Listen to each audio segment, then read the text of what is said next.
Hi all, నేను అరుణ. ఈరోజు నేను మీకు ఒక మంచి ఫైబర్ రిచ్ చట్నీ చూపిస్తాను. ఇదేంటంటే రొటీన్ చట్నీలా కాకుండా డిఫరెంట్గా ఉంటుంది, టేస్టీగా కూడా ఉంటుంది అనమాట. ఇది సోయా ఇడ్లీతో అయితే సూపర్ కాంబినేషన్. ఇది ఎలా చేయాలో చూద్దామా. దీనికి కావాల్సిన ఇంగ్రీడియంట్స్: అరటి తోట, దీన్ని బనానా స్టెమ్ అని కూడా అంటారు. వీటిని సన్నగా కట్ చేశాను. కొబ్బరి, కరివేపాకు, వేయించిన పల్లీలు, చింతపండు, ఉల్లిపాయలు, రెడ్ చిల్లీస్, సీజనింగ్ కోసం జీలకర్ర, మినపప్పు, ఆవాలు, కరివేపాకు. ఈ చట్నీ చేయడానికి ప్యాన్ పెట్టుకున్నాను. ఒక స్పూను పల్లి నూనె వాడుతున్నాను. ఫస్ట్ ఉల్లిపాయలు వేసుకోవాలి. ఇది ఒక పెద్ద ఉల్లిపాయ ఒకటి.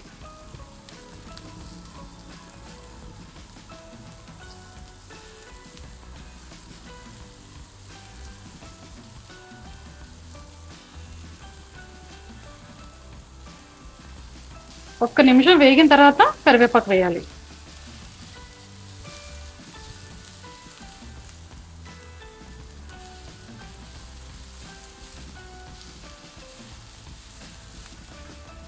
తర్వాత కట్ చేసుకున్న అరటి తోట,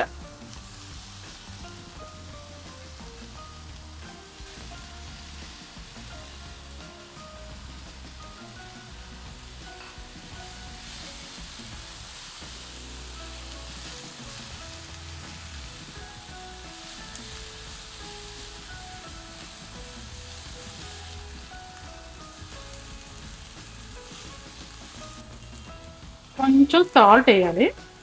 ఇది మీ టేస్ట్కి తగినంత. బాగా కలిపేసి లిడ్ పెట్టి కాసేపు మగ్గనివ్వాలి.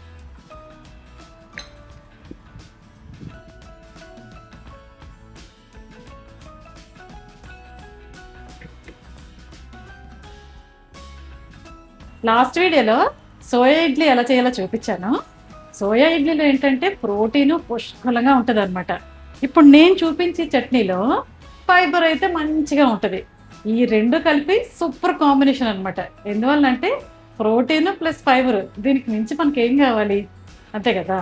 సో అది మంచి బ్యాలెన్స్ మీల్ కూడా అవుతుంది. మార్నింగ్ బ్రేక్ఫాస్ట్కి అయితే ఇంకా అసలు చెప్పక్కర్లేదు, అంత మంచి బ్రేక్ఫాస్ట్ అవుతుంది. అరటి తొట్టు మగ్గుతుంది. ఇప్పుడు ఎలా ఉందో చూద్దాం.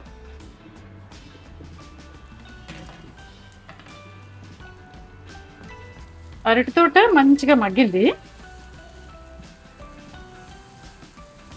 ఇప్పుడు మీ టేస్ట్కి తగినంత చింతపండు వేసుకోండి.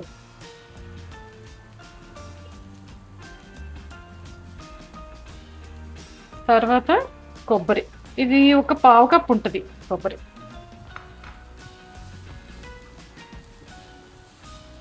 తర్వాత రెడ్ చిల్లీస్, ఇది కూడా అంతే మీ టేస్ట్కి తగినంత.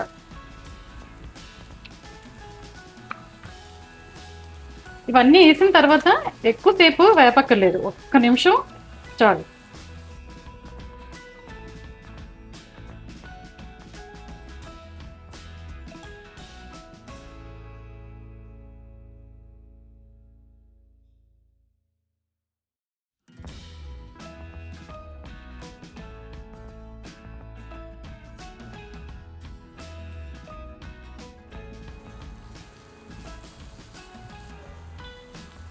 ఇది మంచిగా వేగిపోయింది.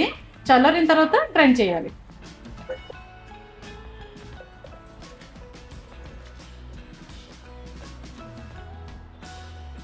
దీనిలో వేయించిన పల్లీలు మీకు నచ్చినంత వేసుకోండి. ఇప్పుడు మెత్తగా గ్రైండ్ చేయాలి. చట్నీ అయిపోయింది, బౌల్లో వేసుకోవడం. ఇప్పుడు మీకు కావాల్సిన కన్సిస్టెన్సీ బట్టి వాటర్ వేసుకోండి గ్రైండ్ చేసినప్పుడు.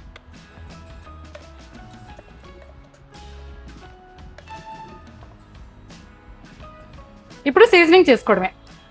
సీజనింగ్ కోసం 1/2 teaspoon coconut oil. First మినపప్పు వేయాలి.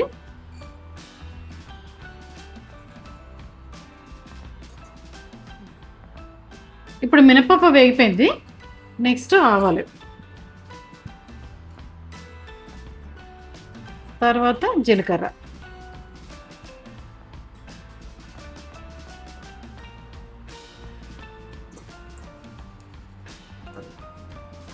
ఆవాలు చిట్పట్లాడుతున్నాయి కదా, ఇప్పుడు కరివేపాకు వేసేస్తే తాలింపు అయిపోయినట్టే.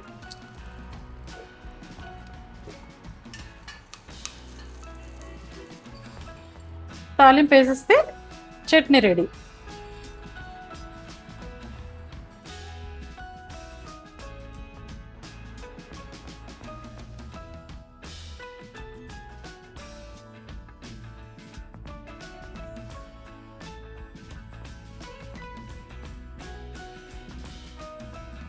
ఇప్పుడు చట్నీ ఎలా ఉందో టేస్ట్ చూసి చెప్తాను.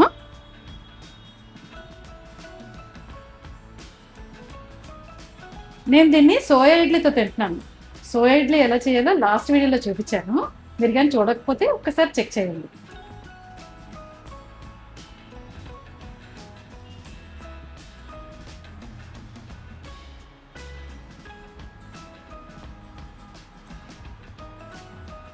కొత్త చట్నీ, కొత్త ఫ్లేవర్తో, కొత్త టేస్ట్తో సూపర్గా ఉంది. టేస్టీ మాత్రమే కాదు, సూపర్ న్యూట్రిషియస్ కూడా అనమాట. ఈ సోయా ఇడ్లీ తర్వాత అరటితోట చట్నీ మంచి కాంబినేషన్. ఎందువల్లంటే ప్రోటీన్ ప్లస్ ఫైబర్ ఉండడం వల్ల. ఇది మీరు తప్పకుండా ట్రై చేయండి. చెయ్యకపోతే మంచి టేస్ట్ మిస్ అవుతారు. ఈ సోయా ఇడ్లీ అయితే మనం నార్మల్గా చేసుకునే ఇడ్లీ లాగే సేమ్ అలాగే ఉంది. మనం చెప్తేనే కానీ తెలియదు సోయా అని, అంత బాగుంది. మనం ఈ చట్నీలో వాడిన అరటితోట చాలా రిచ్ ఇన్ ఫైబర్ అనమాట. మనకి జనరల్గా అరటితోటతో వంటలు తక్కువ ఉంటాయి. ఇలా చట్నీలా చేసుకున్నాం అనుకోండి, రెగ్యులర్గా వాడచ్చు కదా. మీకు కూడా ఇలాంటి హెల్తీ రెసిపీస్ ఇంట్రెస్ట్ ఉంటే నా ఛానల్ సబ్స్క్రైబ్ చేయండి, నా వీడియోకి లైక్ పెట్టండి, ఒక కామెంట్ పెట్టండి, షేర్ చేయండి. బాయ్.